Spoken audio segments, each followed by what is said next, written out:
শ্রীলঙ্কা ইনিংসের 20তম ওভারের ঘটনা ছিল সেটি। বাংলাদেশি স্পিনার নাহিদের করা ওভারের প্রথম ডেলিভারিটি ছিল দুর্দান্ত।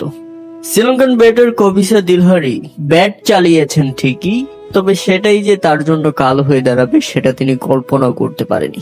বলটি সরাসরি চলে যায় উইকেট কিপার বাংলাদেশি অধিনায়ক নিগার সুলতানা জ্যোতির কাছে, তবে জ্যোতি ধরতে সেটা ব্যর্থ হন এবং জ্যোতির পায়ে লেগে বলটা সরাসরি আবার স্টাম্পে লাগে।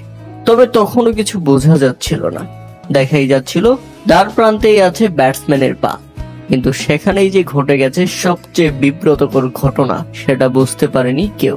উইকেটের পেছনে থাকা আরেক বাংলাদেশি ফিল্ডার সে দেখে আম্পায়ারের কাছে আবেদন জানায় এবং আম্পায়ার তৃতীয় আম্পায়ারের কাছে ডিসিশনটি পাঠিয়ে দেয়।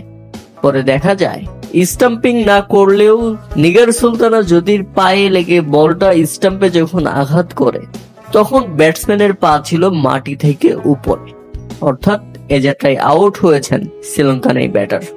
বাংলাদেশের সে কি উদযাপন, কেননা না চাইতেই যখন কেউ উইকেট পেয়ে যায় সেটা বেশি আনন্দের।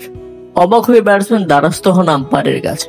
আম্পায়ার শুধু বলছিলেন কিছুই করার নেই, নিয়ম অনুযায়ী এটা আউট। স্টাম্পিং করতে হয়নি বাংলাদেশকে, একটা উইকেট পুরস্কার স্বরূপ পেয়ে গেছে শ্রীলঙ্কার। নিগার সুলতানা জ্যোতির পায়ে লেগে বলটা সরাসরি গিয়ে স্টাম্পে আঘাত করে এবং সে যাত্রায় ব্যাটারের পা উপরে থাকার কারণে একটা গিফট উইকেট পেয়ে গেছে বাংলাদেশ। হতাশ হয়ে তাকিয়েছিলেন শ্রীলঙ্কান এই ব্যাটার, কিছুই করার নাই আসলে। দুঃখজনক এক আউটে শ্রীলঙ্কার কবিসা দিলহারি ফিরে গেলে 100 রানের মধ্যেই শ্রীলঙ্কা হারায় 4 উইকেট। প্রিয় দর্শক, যারা লাইভ দেখেছেন তারা বুঝতে পারবেন ব্যাপারটা সত্যি যেমন হাস্যকর ছিল তেমনি শ্রীলঙ্কান এই ব্যাটারের জন্য ছিল দুঃখজনক।